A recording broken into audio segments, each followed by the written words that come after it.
Hello, my name is Anthony Cueva, a student in Straight Airline Communications Course 101, and today I will be detailing the social programs provided by our U.S. federal government.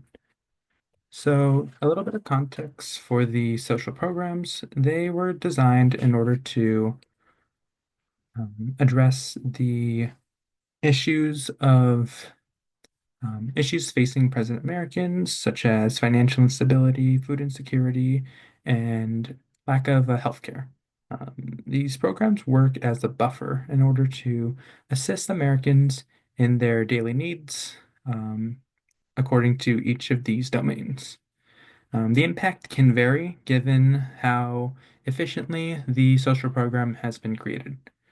Starting off with a food focus, um, social programs would be the food assistance, so Supplemental Nutritional Assistance Program, or SNAP, and the Women's, Infants, and Children's Program offer financial assistance to working Americans, low income, and to vulnerable populations, hence WIC's name, covering women's, infants, and children.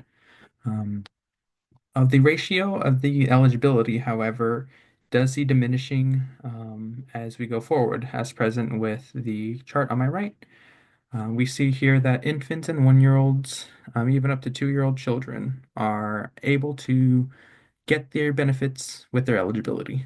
However, as we move on to pregnant women, um, postpartum breastfeeding women, and postpartum non-breastfeeding women, we see that eligibility and benefits ratio decline, indicating despite eligibility, most of the people in these demographic do not get their benefits. However, WIC is offered to about 6.4 million Americans each month as of the month of 20, as each month during the month of 2021, year of 2021. The next is healthcare coverage or healthcare focused social programs, such as Medicaid and CHIP, also known as Children's Health Infancy Programs. And for these programs, they offer coverage and accessibility to healthcare regarding medical visits and drugs. Nearly half of all births in the US of 2021 were covered by Medicaid, displaying the vast scope and reach of these programs. And CHIP and Medicare covered about 79 million Americans in the month of October 2024 alone. Again, just showing the wide scale application of these programs. As stated before, these programs are meant to offer a direct assistance via insurance coverage and cost reduction for Americans of both low income and of vulnerability, such as age, socioeconomic status. The last social program would be direct financial assistance focus. This would be the unemployment insurance and the TANF, or temporary assistance for needy families.